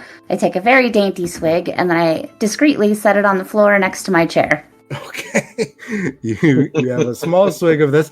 As you taste, it's actually quite flavorful. There's a lot of like herbs and things inside it more than just alcohol itself, and you actually feel that you have a bit of a pep to yourself, even with the just small swig. On your next strength-based attack, so anything that's strength-based, you'll have advantage. Okay. Okay, so I, of course, noticed this because, of course, she's going to help me out. And I take this and, what should I do? Is it mostly men? Is it mostly women? I would say it's mostly men, but it's definitely both. Okay. I'm going to find some trash cans and starting some small fires. Sure, definitely. Once again, give me the So sleight of hard. hand, and we'll add the +2 for your proficiency. Are you? Yeah, that's better than it was. All right. Well, okay. So with a 13, you do manage to get some fire going in the trash can. It'll take a little bit to really start roaring. Well, I don't want it to take off right away. I do Right. want to be able to get away. Okay. Fair. So, Okay. What I would like then, I'm going to make a percentile roll to see what the hell's going to happen in this place. Okay. With a 40, no one's really noticing. So you've set a fire in the server room. You've set a fire in the trash. What's your next steps?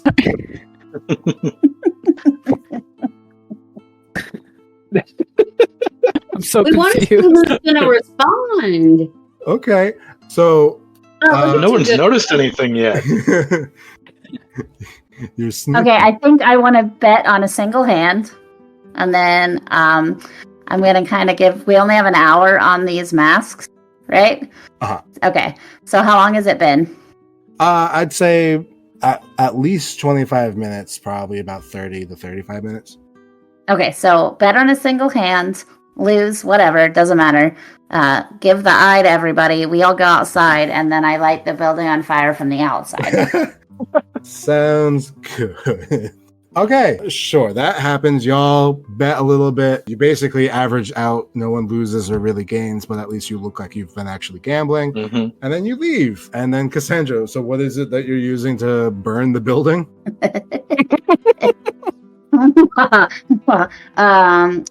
Agnar's Scorcher, Oh, second level spell. okie dokie. You don't even have to roll 2 hit because you're literally hitting the side of the building. It's a building. Yeah, just roll the damage for it. 10. As you get 10 points of damage, the side of the building does actually catch fire. And then I would like to cast it again. Okay. So I have a breath weapon as a dragon, but I don't think that's fire, right? I believe Yeah, you are yours is- acid. Yeah. Acid burns things too. Yeah. Yeah, that's cool. You pick another wall. We'll take this thing down from the outside. Is there an entrance? There's only one entrance that you know of. There's no window. And it's on fire. Well, that's the one that I will also spit acid into. All right, I'm going to do another percentile to see who's going to find out, like, hey, there's fire going on. Okay, 72. Yeah, they've noticed that there's fire. Yelling is heard from inside, and a small crowd is gathering on the inside of the door to exit. Took long enough. Let's just do this real quick. Cool. With a nat 1, they're not able to exit the door. They're just kind of crowding in front of it. There's Sims trapped in the pool. Did we just perpetrate an accidental war crime? I think you might have. Fire safety clearly not taught.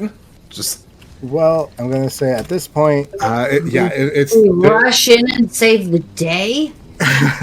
No. All right. Well, at this point, the building is structurally on fire. The people are struggling to get out, but haven't even been able to get through the door yet because they're literally elbow to elbow, not letting anyone else out and just dooming themselves. Okay, I want to snatch my mask off Okay. and then daintily yell, "Fire!" Okay. Sure. Give me a performance check. 11. No one's in the alley. You're kind of away from anything else. And yeah, the building is definitely starting to engulf in flames. I'm going to do an Arcana check on something really quick. Let's skedaddle. But you wanted to see who responded. Yeah, we shouldn't be standing in the alley watching the building burn. We should be like on a roof somewhere.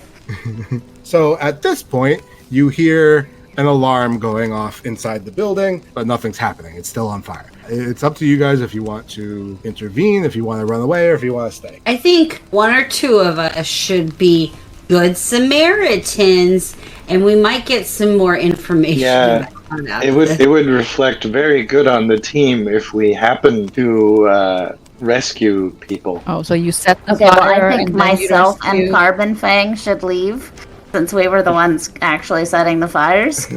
and then Well, did and then, somebody say good Samaritan? and then you guys can be good Samaritans and collect Yeah. some points for us. Yeah, yeah, sure. I probably have alcohol or So, something on me, so. So Ihaz and Eustace are gonna go save people, or Oh, what a team. Yeah, I think I hasn't used this area. all right, cool. Did not see this going down this way. Anyone did really? I'm nothing if not by the book, Adam. Hey, it works. All right, cool. What I would like from both of you are 2 checks. One is a athletics check, and one is a deception check. Okay. One is to actually save the people, and one is to be like, "Oh yeah, we're helping." I guess I'll do the It's deception shake one. and bake and I helped. Hey, 19. Oh, 16 to deception. So you both are really not good at saving these people. Oh, sorry, I didn't make an athletics one yet. I got 11 on athletics and 16 on deception. Oh, don't worry, I have a -2 to athletics. I'm very good at telling them I'm... So a 6 and an 11, so that's 8.5 average. So Yeah, yeah, it is. yeah, Average. you save maybe 3 people, and then the building collapses on them. That's not good. So it did not end well, but at least after saving the 3 people do not suspect you of burning the building. That was the goal. Yes. So they Since definitely we kind of went too far. they definitely think that the fire started inside, and you were just friendly neighborhood alley dwellers. Mask wearing weirdos. Yeah. Are you Yeah. two still wearing your masks, by the way? No, not for the rescue. Okay. Yeah, not for the rescue. Okay. Want to take credit for that. All right. So you guys saved 3 people from this mess. You see one person is a very elegant looking woman. There's one dude who's definitely like a bouncer. And then just one person who looks like he was in the wrong place at the wrong time. It's just this balding old guy with a mustache. And the 3 of them thank you profusely for saving them. And they mention how everybody else is dead. What are the other 3 doing? I was hiding and watching. I found another bar down the street, and I just went in and sat down and I'm having a beer. Sure, you're my doing that. What about Carmen? Psychopath much? Absolutely. I think I'll just be so what's outside of the alley? It's a regular street. Like out of the alley or in the alley? So like away from the shit show. What are my options as I run away? So in the alley, there's like a couple of other buildings in the alley, and then the main street has like shops and things like that. I'll check out the shops. I'll pretend to. Cool. So you go to the shops, and what about Myrtle? I'm watching. Okay. Give me a perception check, please. A deception? A perception, sorry. Perception. I want to see what's going on. 20, not natural. You notice that 1, the building definitely collapsed. 2, the building also definitely collapsed a lot faster than it should have. That's a building code violation. Yeah. Also, It's their fault, not ours. also, you do notice that although Eustace and Ihaz did save about 3 people, you see a couple of figures escaping towards the back away from the fire, but because the fire is in between you, you don't get a good view of them. So a few other people survived, but you don't know who they are or where they went. And they were getting out of there fast. Oh, yeah. They didn't want to be seen. That's not suspicious at all. I mean, it is quite natural to run when the building is on fire. Can I change clothes in this bathroom at the bar and then just wander down the street with the beer in my hand and be like, oh my god, it's so how tragic. What a travesty. Give me a deception check. 13. People can't tell if you're just drunk or what, but no one suspects you at least. All right, at this point, it seems like you've just burned down the gambling hall, and I guess I don't know what the next steps are, so you tell me. I don't think we do either, Adam, to be honest. We just watched a party member of ours commit arson. No, excuse me. That was a war crime, not arson. And a bunch of people died. So Eustace has gotta go pray. Well, you're in the middle of the city. Somehow, God willing, it's just that one building that burns down. You don't burn down the neighborhood. I was about to ask. Oh, okay. Good. Luckily, that building was so shoddily made that when it collapsed, it put out the fire and it didn't have enough time to catch anything else. Ooh, God's Who blessings. constructed this? God. Terrible. It's outrageous. Tetris built it. The goblin. Tetris, the goblin Tetris built. See, the thing about Tetris is if he makes a wall and it goes from side to side with no holes, it disappears. Yeah. If any of the masonry is flush, it just goes away. Well, okay. Well, we did. We did a thing. Definitely did a thing. I would suggest probably a good idea to lay low for the evening. So here's a thing. So for the past 2 days, you were in a hotel. You have left the hotel, but you don't necessarily still have a room there. There are plenty of places to stay. You can stay in the hotel. You could go out to somewhere. You could just sleep on the streets. But it's really up to you where you would like to be. I need to take a bath and wash the sin and ash off of my skin. I mean, you definitely know that the hotel you were in did have a bathroom. It's just a little pricey, but honestly still within your price range. Dramatic much. What are the options in this neighborhood? In this neighborhood, there's like a hostel you could go to. Yeah, I want to go to the hostel because I want to hear. I'm going to pretend I'm too drunk to get back to my other hotel, but I want to hear the gossip of everybody talking about the building burning down and like what we can pick up from that. So, Cassandra, pay 5 silver for your night at the hostel, and then give me a perception check to listen in on the people. Yep. Is there somewhere nicer to stay than the hostel? I got a 10. Okay, we'll come back to you on that. For Myrtle, if you would like to return to the hotel that you were at before, the Golden Griffin, you could go back there. Or if you would like to go to that retreat on the outskirts of town, you could do that as well. Those are probably your 2 nicer options. Let's try the retreat. See what we get out of that. Okay. Yeah, I will join Myrtle with the retreat. Okay, Eustace and Myrtle are going to go towards the retreat outside. Carbon Fang and Ihaz, what about you? Yeah, I'll go along. Probably riddled with guilt, and we'll sleep outside at the park somewhere as a way to punish herself. Okay. And what was Ihaz doing? I'll go to the retreat. Okay. Carbon Fang, give me a survival check to find a place in the park to live. And just a park bench somewhere. Yes. What check? Nature? Oh no. This is sadly one of those parks with like a lot of like anti-homeless measures.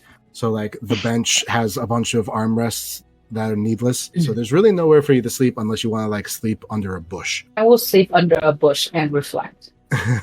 All right, give me a nature check. 17. Okay, cool.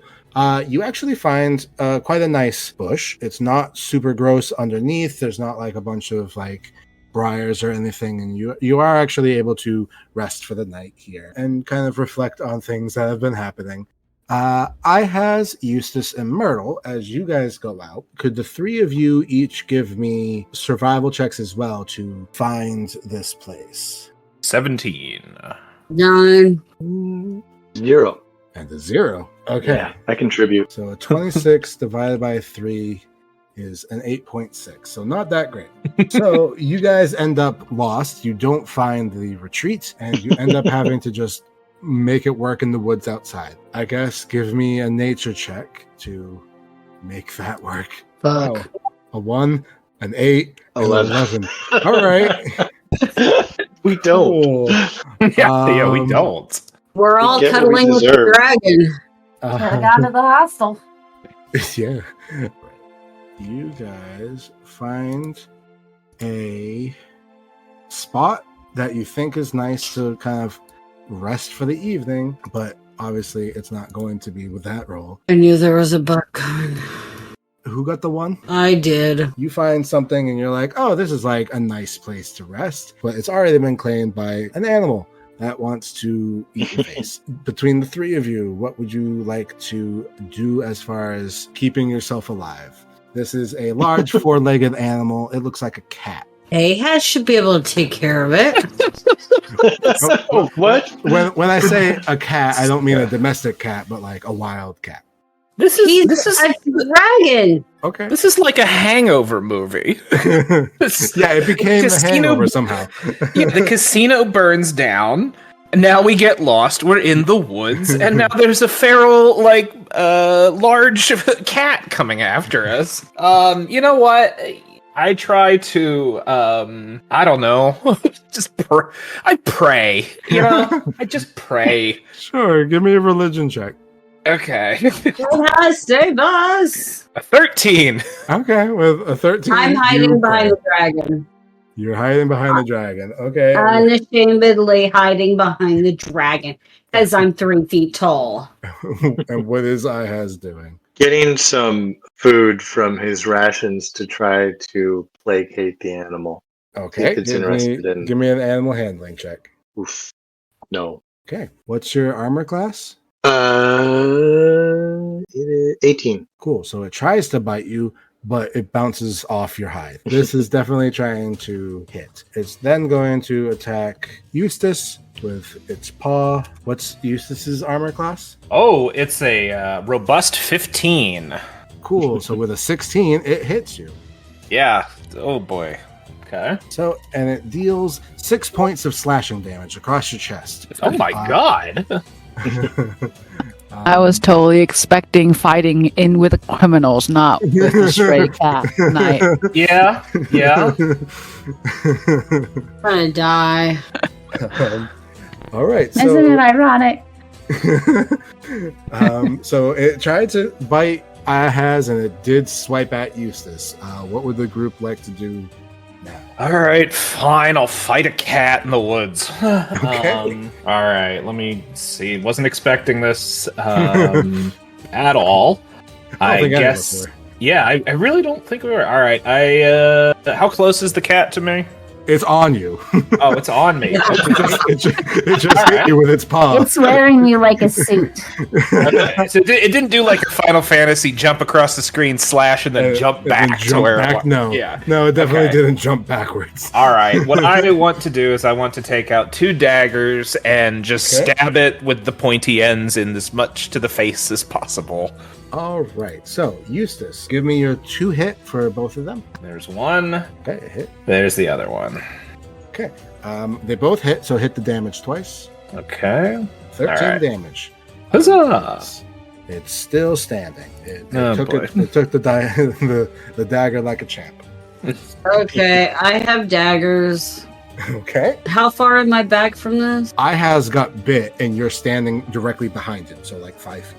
Yeah, so a short bow's not gonna work. I mean, you could, but you also run the risk of shooting Eustace or Ahaz.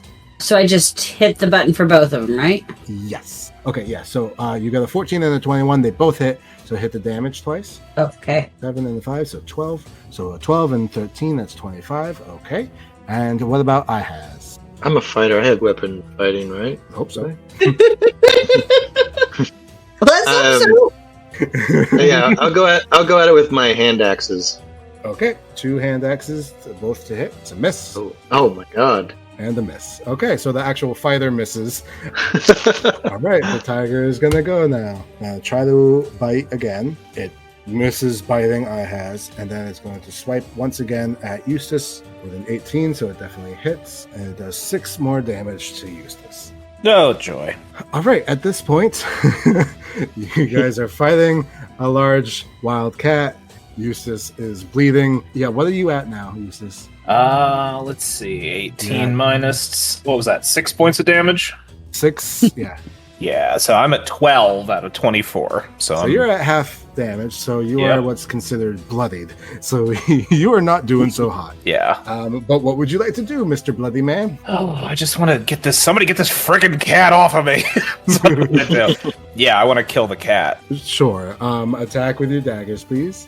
Okay. Okay, a 14 hits, and a 23 definitely hits. So hit your damage. 6, 7, 8. So 14. All right. I'll just hit him with my daggers again. So between the two of you, you managed to do 16 damage.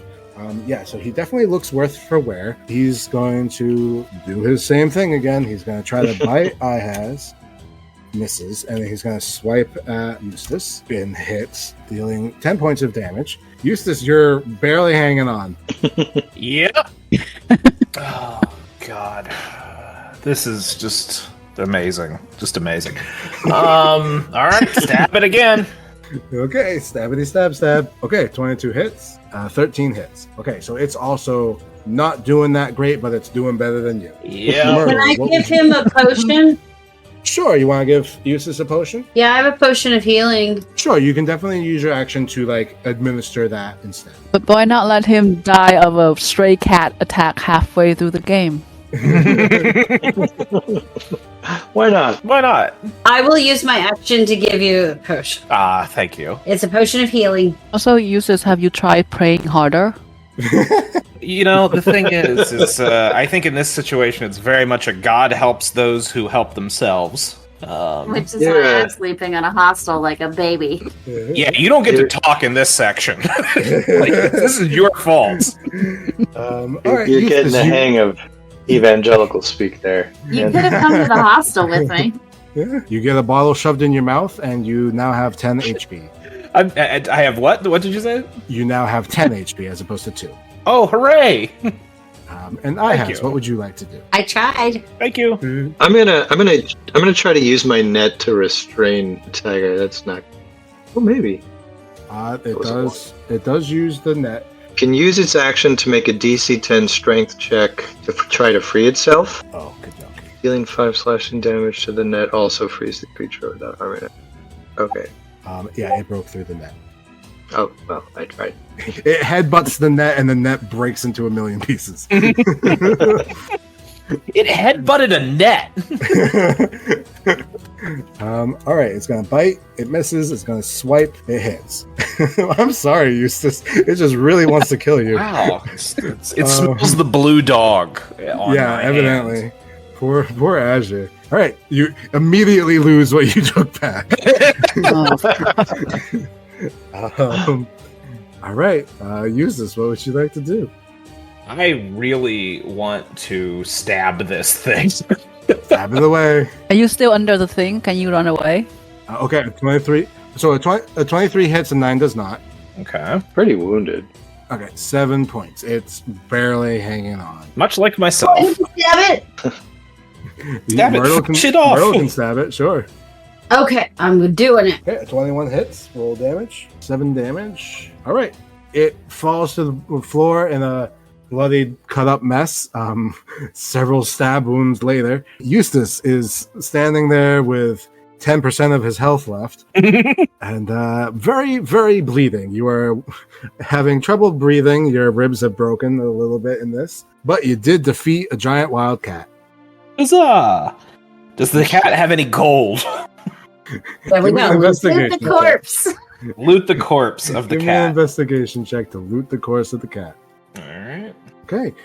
It decidedly has no worldly goods. Ah, yeah. So this isn't like video games where the cat Yeah. mysteriously has 500 gold pieces. Yeah, exactly. Would you like to cut open its stomach to see if it perhaps consumed someone who was rich? I mean, I am tempted as a player. Yes. Eustace is probably a little bit squeamish on that. So. I think for you right now, your best bet is to go back into town. Yeah, Yeah. Eustace just stands up and just goes, I'm going to the hotel. Give me a dexterity save. No, a constitution save. Okay. Yeah, I think we're kind of obligated to help him. Okay, cool. Yeah. I was gonna say if you got less than a 10, it was like, I am going to the hotel now, and then you just don't move. I am surprisingly gracious, despite the fact that I almost died, and I very much thank Myrtle for their efforts and the potion. And I'm like, oh, my life was in your hands. Thank you so much, friend. And then I cough up a huge thing of blood, just like, and I'll be like, all right, that's enough. All right, you guys make it back into town. You make it back to the hotel. Check into the hotel. The hotel concierge is kind of like, what's wrong with him? Why is he bleeding? And I instead can of tell him the truth. We were attacked by a large cat. yeah, like they're not like unsympathetic, but they still don't want you bleeding in their hotel. What they do is instead of sending you to their room, they take Eustace off to the side, patch Eustace up so that at least he's stopped bleeding, and then sends him up to his room. And we are incredibly gracious. Yes, very. At this point, everybody gets a long rest. Carbon Fang gets to sleep out in underneath the stars. Cassandra sleeps amongst the other hostel goers, and Eustace, Myrtle, and Ihaz have an interesting night in the hotel. We'll wrap up here. I guess this is as good a place of any. Started with diarrhea, ended with a large feral cat. Almost became diarrhea. Hey. Yeah. All right. I Well, knew that wanting a shower would get us into so much trouble. Seriously. Well, good job. Should have prayed harder. Yeah, I should have prayed harder.